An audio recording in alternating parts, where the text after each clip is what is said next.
नमस्कार, आप सभी का बहुत बहुत स्वागत है कार्यक्रम सलाह मशवरा में।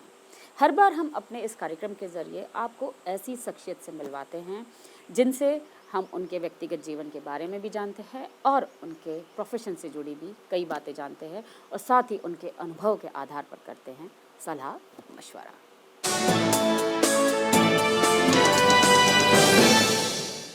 आज हम आपको ऐसी शख्सियत से मिलवाएंगे जिन्होंने वन विभाग में भी अपनी सेवाएं दी है, साथ ही कई ऐसे महत्वपूर्ण विभाग हैं जैसे कि ग्रामीण विकास विभाग हो या फिर जिला पंचायत सीओ भी वो रहे हैं। और उसके अलावा उन्होंने ट्रिपल आईटी यानी information institute of information and technology Gwalior में भी उन्होंने अपनी रजिस्ट्रार के रूप में महत्वपूर्ण सेवाएं दी है। तो ऐसे मल्टी डायमेंशनल शख्सियत से हम आपको आज मिलवाएंगे डॉक्टर दिलीप कुमार से। नमस्कार डॉक्टर दिलीप जी, आपका हमारे कार्यक्रम में बहुत बहुत स्वागत है। तो सर, जैसा कि हम जानते हैं कि आपका वन विभाग में या और अलग अलग डिपार्टमेंट्स में आपने अपनी सेवाएं दी है, कम से कम 35 साल का तजुर्बा है। तो इस 35 साल के जो आपका तजुर्बा रहा है उसमें आपने कई किताबें लिखी है, उस बारे में आज हम बहुत सी बातें करेंगे और उस पर हम सलाह मशवरा करेंगे कि जो ये किताबें हैं वो हम लोगों के या जो लोग पढ़ रहे हैं उनके किस काम आ सकती है और कैसे आ सकती है। तो सर, शुरुआत करेंगे आपकी जो अभी अभी जिसका विमोचन हुआ था, एंडेमिक ऑफ स्पीशीज़। 2 वॉल्यूम है, वॉल्यूम 1 एंड वॉल्यूम 2। जैसा कि एंडेमिक स्पीशीज़ की हम बात कर रहे हैं और ज़्यादातर लोग एंडेंजर्ड एंड एक्सटिंक्ट स्पीशीज़ के बारे में जानते हैं। तो सबसे पहले आप एंडेमिक स्पीशीज़ के बारे में आप हमें बताइए। आपने बहुत अच्छा सवाल किया है।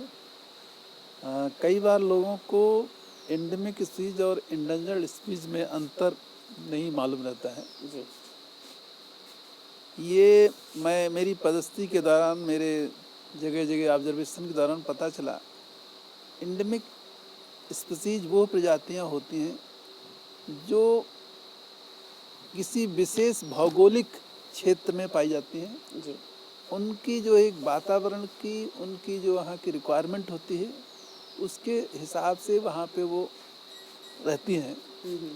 इसलिए इन एंडेमिक प्रजातियों का संरक्षण बहुत ज़रूरी है जी और ये हर जगह नहीं पाए जाते हैं।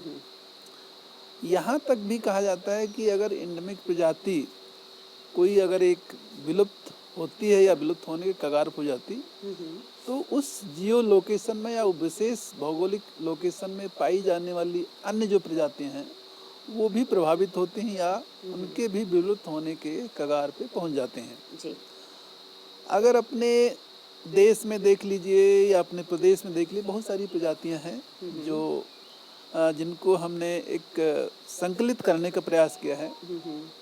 करीब इसमें हमने 750 प्रजातियों को हमने लिखा है। मध्य प्रदेश भी कुछ प्रजातियां हैं, हम आपके उदाहरण स्वरूप बता सकता हूं। जैसे मध्य प्रदेश का एक बारहसिंगा प्रजाति है जी ये एक एंडेमिक प्रजाति है, क्योंकि केवल कान्हा के ही क्षेत्र में, सीमित क्षेत्र पाई जाती है। अब जैसे नदी में आपका नर्मदा नदी महसीर मछली है, जी वो भी एक खास लोकेशन में जो है नर्मदा नदी में पाई जाती है। और ये प्रजातियां हमारे जो जैव विविधता के, उनकी समृद्धि के सूचक हैं। जी जितने ज़्यादा ये हमारी प्रजातियां रहेंगी उतने ज़्यादा ये हमारी जो जैव विविधता प्रॉस्पर करेगी, संपन्न होगी। और कहीं न कहीं हम बायोडायवर्सिटी या जैव विविधता के संरक्षण से ही लोगों के जो उनका आजीविका या उनकी डिपेंडेंस जो है वो हम सुनिश्चित कर पाएंगे। इसलिए इनका संरक्षण करना बहुत ज़रूरी है। इसीलिए हमने इसमें पक्षियों के बारे में लिखा हुआ है। अच्छा। हमने मैमल्स के बारे में भी बहुत सारे लिखा हुआ है। हमने जो तितली होती हैं उनके बारे में जो लिखा हुआ है। जी और हमने यहाँ पे जो फिशेस, जो बहुत प्रकार की मछलियाँ पाई जाती हैं, उनके बारे में लिखा हुआ है। देश के लगभग सारी जो प्रजातियां उनको संकलित किया गया। आपने एंडेमिक स्पीशीज़ के बारे में आपने एक एग्जांपल दिया था बारहसिंगा का। तो बारहसिंगा जैसे कि कान्हा का जो एरिया है वहीं पाया जाता है, उस ज्योग्राफिकल एरिया में। तो वो जो बारहसिंगा है वो दूसरे एरियाज़ में, दूसरे जोग्राफिकल एरियाज़ में क्यों नहीं पाया जाता है, या हमारे यहाँ पे और भी टाइगर रिजर्व्स है वहाँ क्यों नहीं पाया जाता, क्या अंतर रहता है? देखो, बारहसिंघा का अगर हम नाम देखें तो इसका नाम है स्वैम्प डियर। ठीक, हार्ड ग्राउंड बारहसिंघा जिसको जो बोलते हैं, इसके लिए एक दलदली क्षेत्र चाहिए, मॉर्सी लैंड चाहिए, टाल ग्रासेस, लंबी लंबी घासें चाहिए, और ज़मीन में मॉइस्चर, नमी काफ़ी होना चाहिए, जी और एक निश्चित जो है ताप, जो यूँ कहिए कि क्लाइमेटिक जो परिस्थितियाँ जो होती हैं वो विशेष रूप से जो वहाँ पे उपलब्ध हैं, जिसकी वजह से टाइगर वहाँ बारहसिंगा की जो ब्रीडिंग होती है और वो अपने रहने के लिए अनुकूल पाए जाते हैं। उनकी एक अपनी क्लाइमेटिक या जलवायु की या भौगोलिक स्थिति जो रिक्वायरमेंट है वो वहीं क्षेत्र विशेष में ही मिलते हैं। तो सर, जैसे एंडेमिक स्पीशीज़ की हमने बारहसिंगा की आपने बात की है और उसको वन विभाग ने ट्रांसलोकेट करने की भी प्रयास किए हैं। अब वहीं हमने चीता के बारे में भी अभी देखा है कि उनको कूनो नेशनल पार्क में ट्रांसलोकेट किया है साउथ अफ्रीका से।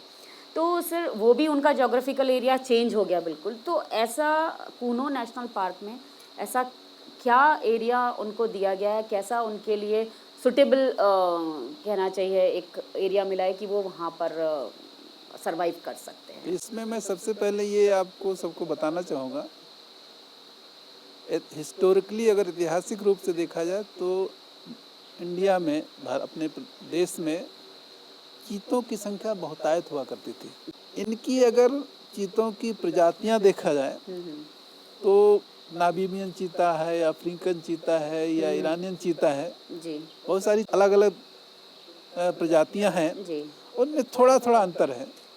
और काफ़ी अनुसंधान के बाद में काफ़ी जो इसमें इस क्षेत्र के विशेषज्ञ हैं उनकी सलाह मशवरा के बाद में, और वहाँ की जो कूनो पालपुर है वहाँ पे भी wild life institute of India ने काफ़ी रिसर्च किया, परीक्षण किया कि लगभग भौगोलिक स्थितियाँ अनुकूल हैं और जो वहाँ मिलती, इसीलिए वहाँ पे चीते को जो यूँ कहिए चीते का एक इंटरकॉन्टिनेंटल ट्रांसलोकेशन हुआ, हम अफ्रीका से ला करके पहली बार हुआ है पहली शायद बार इंडिया हुआ, में। और एक सराहनीय प्रयास है। जी जी। तो सर, जैसे आपने एक और एग्जांपल दिया था महसीर मछली का, कि जो नर्मदा नदी के एक स्पेसिफिक एरिया में जहाँ बिल्कुल साफ पानी होता है, पॉल्यूटेड वाटर नहीं होता है, उस जगह पर पाई जाती है। महसीर जो हमारी एक जो राज्य फिश है, शासन ने इसको दर्जा दिया और बड़ी महत्वपूर्ण है। उसको स्टेट फिश का ये दर्जा दिया। स्टेट फिश का दर्जा दिया है। जी और यूँ कहिए कि महसीर फिश वहाँ के वातावरण के, वहाँ के वाटर पॉल्यूशन की सूचक भी है। जी जी जी। इसके लिए क्लियर साफ पानी चाहिए, अगर पॉल्यूशन है तो नहीं सर्वाइव करेगी। और इसका फ्लोइंग वाटर, पानी के बहने की रफ्तार तेज होना चाहिए, और वहीं पे करती है। इससे लगता है कि ये एक तो सूचक है कि हमारी जो नदी है शुद्ध है, पानी पीने योग्य है। तो इसलिए महसीर का शासन ने निर्णय लेके इसका संरक्षण किया जाए और राज्य फिश का दर्जा दिया जाए। जी, जी। बहुत सारी चीज़ें जीव जंतु होते हैं जो उस भौगोलिक क्षेत्र को कुछ न कुछ सूचक होते हैं कि उनका संरक्षण वहाँ किया जाना बहुत जरूरी होता है। जी। और अब मैं बटरफ्लाई, तितलियों के बारे में भी जानना चाहूँगी कि आपने तितलियों का भी इसमें डिटेलिंग की है और उसके बारे में भी बताया है। तो जंगलों में जो अलग अलग तरह की तितलियाँ हम देखते हैं, कई बार हम देखते हैं कि बारिश के दिनों में ज़्यादा दिखती है, कई बार जहाँ पानी होता है उस एरिया में दिखती है। तो तितलियों को कैसे आपने ये माना है कि वो किस बात की सूचक होती है? तितली एक सबसे छोटा स्मॉलेस्ट क्रिएचर है, लेकिन हमारे सर्वाइवल के लिए, हमारे वातावरण के लिए बहुत महत्वपूर्ण है। जी जी इसको हम एक ग्रीन एम्बेसडर के रूप में जानते हैं जी जी। कि ये ग्रीन एम्बेसडर का काम करती हैं। और जहाँ पे तितली हैं ये सूचित करती है कि वहाँ का वातावरण अभी दूषित नहीं हुआ, वहाँ शुद्ध है। जी पहले हम छोटे जब देखते तो तितलियों को जगह जगह, हर गांव जगह जगह दिख जाती थी, कहीं पे अड़ूसा के फल पे या किसी फूल पे मंडरा रही, बट आज नहीं दिखते हैं। इसका मतलब है कि कहीं नहीं कि पॉल्यूशन या जो परिस्थितियाँ बदल रही हैं वो हर जगह नहीं मिल रही। इसलिए इनका संरक्षण भी तितलियों का बहुत ज़रूरी है। वैसे देखा जाए यहाँ पे अपने देश में 1500 से अधिक तितलियाँ पाई जाती हैं। प्रदेश में बटरफ्लाई पार्क भी बनाए जा रहे हैं। जी जी। बटरफ्लाई पार्क इसलिए बना रहे हैं कि इनका एनवायरनमेंट की दृष्टि से, इकोसिस्टम की दृष्टि से काफ़ी महत्वपूर्ण है, क्योंकि जो हम अन्न खाते हैं उसमें इनका पॉलिनेशन का बहुत बड़ा रोल रहता है। जी जी। अगर तितली नहीं होंगी तो फिर हमारा pollination नहीं होगा pollination और हो fruits समय नहीं बनेंगे। और फ्रूट्स नहीं बनेंगे, जी, और जी। हम जो गेहूं या जो भी फल चीज़ें खाते हैं वो नहीं हो पाएंगे। तो इसलिए इनका संरक्षण बहुत ज़रूरी है। जब आप विंध्य हर्बल में मुख्य कार्यपालन अधिकारी थे, वहाँ भी आपने अपनी महत्वपूर्ण सेवाएं दी है, तो वहाँ भी आपने एक बुक लिखी थी हर्ब्स एंड ट्राइब्स, कि किन किन आयुर्वेदिक जड़ी बूटियों को इसमें शामिल किया है। मेरे को वहाँ पे पदस्थी के दौरान ये महसूस हुआ कि बहुत सारी जो हम आयुर्वेदिक दवाएं बनाते हैं, जी ज़्यादातर उसका रॉ मटेरियल तो पौधे ही होते हैं, जी जी बिल्कुल। और वो लगभग जो विंध्य क्षेत्र में वो प्रजातियाँ जो पाई जाती हैं, इवन 5000 ईयर से पहले भी देख लें तो विंध्य क्षेत्र काफ़ी जैव विविधता की दृष्टि से काफ़ी रिच रहा है। और हमने इस किताब में क्षेत्र में पाई जाने वाली 120 औषधीय प्रजातियों को सम्मिलित किया है। जी। और ये वो प्रजातियां हैं कि ये कहाँ कहाँ मिलती हैं, इनका उसमें केमिकल कंपोजिशन, कौन कौन सी चीज़ें जो एक्टिव इंग्रेडिएंट होता है जी और जी हमारे औषधि निर्माण के लिए काफ़ी ज़रूरी होता, इम्पोर्टेंट होता है, वो क्या है। जी। और प्लस यहाँ पे जो आदिवासी भाई लोग हैं उन पौधों को जड़ी बूटी के रूप में कैसे उपयोग करते हैं, जिसको हम बोलते हैं इथनोमेडिसिन या इथनोबॉटनी के रूप में, वो भी हमने उल्लेख किया। जो छोटी छोटी चीज़ें थी हमने इस किताब में सम्मिलित करने का प्रयास किया। जैसे कि मैं देख रही हूँ, जैसे इसमें आपने कालमेघ का उल्लेख किया है और शुरुआत आपने की है हर जो आयुर्वेदिक जो जड़ी बूटी है, एक संस्कृत का श्लोक से शुरुआत की है। ये मेरे दिमाग में आया कि अगर आपकी किताब की उपयोगिता बढ़ानी है तो उसमें हर तरीके का रीडर्स, हर जो व्यक्ति जो है उसको समझ सके। जितने भी हमारे चरक संस्कृत से लेकर के हृदयांगम से लेकर के जितनी भी किताबें हैं, और आयुर्वेद का जो मूल भाव या जो मूल चीज़ें जो लिखी हुई हैं सारी संस्कृत में लिखी हुई हैं। जी ठीक, जी। तो ये हर जगह से हमने किस पौधे के लिए ऐसा कौन सा श्लोक है जिसमें लगभग सारी चीज़ें आ जाती हों, तो जगह जगह से उसको एक श्लोक लेकर के, तो संस्कृत में जो पढ़ने वाले हैं उसको समझ सकते हैं क्या लिखा हुआ है, अंग्रेजी में जो समझने वाले हैं उनको समझ लिया है।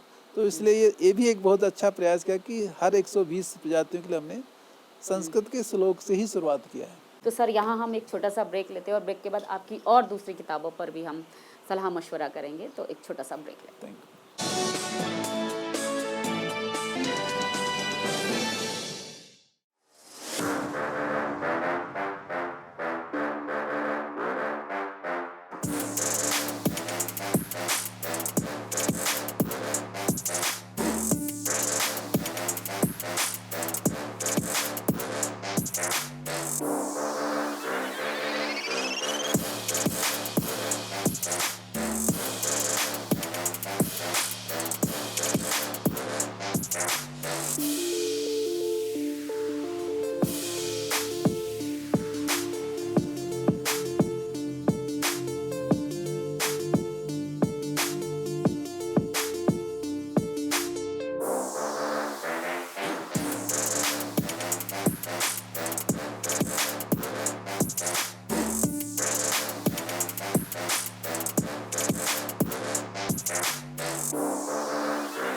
तो सर ब्रेक के बाद आपका फिर से स्वागत है। और सब मैं आपकी और जो दूसरी बुक्स है जैसे कि मैं देख रही हूँ एथनिसिटी ऑफ ग्रासेस, और जिसमें बहुत महत्वपूर्ण जानकारियाँ दी हुई है कि कहाँ मिलती है ये घास और कौन सा जानवर उसको खाता है और किस तरीके का उसका नेचर होता है। तो थोड़ा आप इसको विस्तार से बताइए कि ये बुक लिखने का मोटिवेशन कहाँ से आया और कैसे आपने इसकी शुरुआत करी। देखा जाए घासों का इतना महत्व है कि अगर मानव की उत्पत्ति में मानव के जैसे घर निर्माण से लेकर के रोटी कपड़ा मकान 3 चीज़ ज़रूरत होती है, तो घास तीनों चीज़ों के लिए आवश्यक है। रोटी कपड़ा मकान, घास से आपका मकान भी बन जाता है और घास से हमारे बहुत सारे जितने भी खाद्य पदार्थ हैं घास से ही आते हैं, और कपड़े घासों से बहुत सारी चीज़ें वो घास से आती हैं। एक तो महत्वपूर्ण है हमारा बेसिक लाइफ, जीवन में घास का रोटी कपड़ा मकान की दृष्टि से महत्वपूर्ण, उसी प्रकार से वन्य प्राणियों के लिए भी शाकाहारी प्रजातियों के लिए बहुत महत्वपूर्ण है। अगर उनके लिए पर्याप्त भोजन है, पर्याप्त घासें हैं, तो हमारे जिंदा रहेंगे, और जब वो शाकाहारी प्राणी जिंदा रहेंगे तो हम उनको जो मांसाहारी प्राणी एक दूसरे पे निर्भर करते हैं। मतलब एक फूड चेन है। फूड चेन, हाँ। एक तो आइडिया ये है। दूसरा भी घास में बड़ा, इसमें एथनिसिटी ऑफ ग्रास में बड़ा इंटरेस्टिंग पॉइंट शामिल किया है, वो भी काफ़ी ऑब्जर्वेशन हुआ। घासों के बारे में लिखना ठीक सब हर आदमी लिख सकता है, लेकिन हमने इसमें हर पॉइंट करीब इसमें 55 घासों के बारे में लिखा है। जब हम वाइल्ड लाइफ में थे या पार्क में थे प्रदर्श, तो हम अपने स्टाफ के साथ में घूम रहे हैं, देखते रहते थे कि अगर कोई चीतल का हर्ड झुंड चल रहा है और जब वहाँ से निकल जाता तो थोड़ी देर बाद हम या हमारा स्टाफ जाता था, देखो यहाँ पे चीतल ने कौन कौन सी घास चरी है, कौन से छोड़ दिए। तो हम सोचते थे आर्डर ऑफ प्रेफरेंस क्या, अगर कुछ नहीं है तो कोई भी घास होगी चुरेगा, अगर बहुत सारी घासें हैं तो चीतल ने कौन सी घास पहले चरा नोट कर लिया। तो इस तरीके से कई महीने हमारा ये ऑब्जर्वेशन रहा कि कौन कौन से जानवर किस घास को पहले क्रम में चलेंगे। अब जैसे गर्मी का सीजन है, घास नहीं है, सूखी है या खराब है, लेकिन भूख है तो निचली घास चरेंगे, तो हमने प्रेफरेंस, घासों की प्रेफरेंस दे रखा कि पहले चीतल चरेगा या सांभर चरेगा या चिंकारा चरेगा या अन्य जानवर चरेगा। तो ये हमने बड़ा इंटरेस्टिंग पॉइंट बना करके इसमें लिखा है कि एथनिसिटी आपकी, एक तो रोटी कपड़ा मकान, दूसरा हमारे वाइल्ड लाइफ के लिए कितना महत्वपूर्ण है। तो सर जैसे आपकी एक और बुक है biodiversity of Sanjay Dhubri tiger reserve, जहां आप उस समय पदस्थ होंगे तब आपको ये किताब लिखने का मौका मिला और आपने जैव विविधता को बहुत समीप से देखा होगा, तब आपने इसमें इतने सारे प्लांट्स है जो हमारे ट्रीज है उनके बारे में आपने लिखा है। करीब 325 प्रजातियां हैं और वाइल्ड लाइफ के बारे में वर्णन किया है। जी जी। हर प्रजाति का जो लोकेशन है वहाँ से पानी का स्रोत कितनी डिस्टेंस पे है, जी जी। ये भी पहले हमने रिसर्च किया ताकि ये पता चले कि किस पौधे को या किस पेड़ को पानी की आवश्यकता कितनी है। जी जी। अगर वाइल्ड लाइफ अगर कोई है उसको पानी की जरूरत अगर ज़्यादा होगी तो पानी के स्रोत के पास आसपास रहेगा। अब जैसे चिंकारा है, चिंकारा को उसको बार बार पानी पीने की जरूरत पड़ती है, तो करीब 1-1.5 किलोमीटर उसका हैबिटेट या वहीं कहीं रहेगा, पानी के आसपास। हाँ, पानी के आसपास। अब कुछ प्रजातियां ऐसी हैं जिनको पानी की ज़्यादा आवश्यकता, मीन्स पानी के आसपास मांगेगी, तो ये भी हमने दे रखा है कि भाई पानी का मतलब पानी का और जैव विविधता का क्या संबंध है, उसको भी हमने हर प्रजाति का वर्णन किया रखा है। फिर आपने पूछा कि पलाश। जी जी, पलाश। पलाश अगर देखा जाए तो हमारे जंगलों में जहाँ भी मिलता है, ये यूँ कहिए कि डिग्रेडेशन का एक सूचक होता है कि अब जंगल की खराब स्थिति में जा रहा है। अच्छा। ठीक, बट हाँ, पलाश का महत्वपूर्ण इसलिए है क्योंकि इससे भी बहुत सारी औषधि बनती हैं। अब जैसे आपने कमरकस गोंद है, कमरकस नाम आपको नहीं पता होगा। नहीं सर। बट कमरकस का जो गोंद निकलता है पलाश का, वो कमरकस इसी गोंद को बोलते हैं। इसकी बहुत सारी उपयोगिता है। पलाश का फ्लावर है, वो भी यूँ कहिए कि फ्लाइज के लिए या बीज के लिए, सबके लिए महत्वपूर्ण है। लेकिन इसका जो हमारा जो कलर है, हर्बल कलर, वो भी काफ़ी महत्वपूर्ण है जी। तो पलाश के दोनों गुण हैं, औषधि गुण भी है और इसके हर्बल के जो वो भी गुण हैं, और ये सॉइल फर्टिलिटी का ये जंगल का डिग्रेडेशन का सूचक है। आपने एक और आओ गौरैया बचाए इसके ऊपर भी मैंने अभी देखा है कि बहुत अच्छी कविता आपने लिखी है। तो इस बारे में आप बताइए कि सर क्या आपने इस पर रिसर्च किया है? इसमें जब मैं वाइल्ड लाइफ में था तो उसमें आपको मालूम होगा हम्म, कि धीरे धीरे गौरैया की पॉपुलेशन कम हो रही, घट रही है। और कुछ लोगों का मानना है कि जगह जगह हमारे जो माइक्रोवेव जो सेंटर जो ये बन रहे हैं, या तरह के हमारे जो टेलीफोन लाइंस जो हमारे मोबाइल की टावर लगाए जा रहे हैं, जो हमारी जो तरंगें कुछ होती है एक सर्टेन लेवल पे, उस लेवल पे होने की वजह से ये हमारी जो गौरैया है कहीं ना कहीं उनकी बताते हैं पॉपुलेशन प्रभावित हो रही है।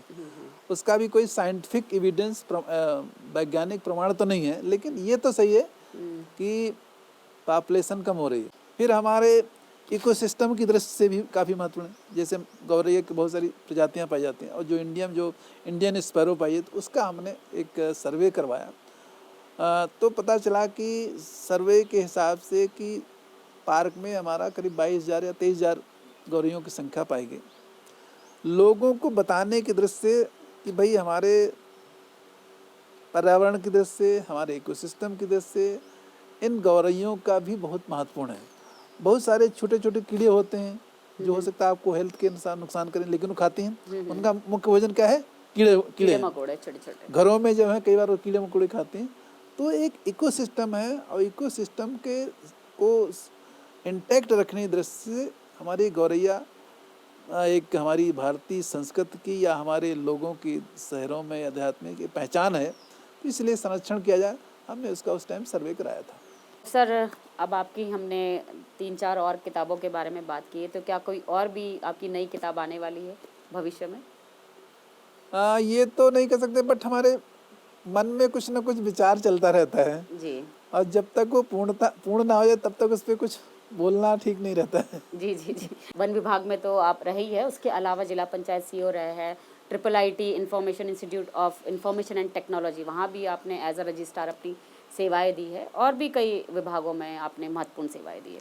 तो मैं जानना चाहूँगी जब आप IIIT में रजिस्ट्रार थे, कैसा अनुभव रहा आपका? यूनिवर्सिटी का प्रशासन एक अलग होता है प्रशासन। जी। वहाँ पे बड़े बड़े जो लर्नेड लोग होते हैं, प्रोफेसर, असिस्टेंट प्रोफेसर, डॉक्टर, सभी लोगों से बात करना होता, और फिर सामंजस्य बना करके किसी संस्था, शैक्षणिक संस्था के उत्थान के लिए काम करना, ये हमें बहुत इंटरेस्टिंग रहा। मतलब उसके चाहे ग्रेडिंग के बारे में हो, चाहे नैक एक्रेडिटेशन के बारे में हो, वो हमारे लिए लाइफ में बहुत महत्वपूर्ण है।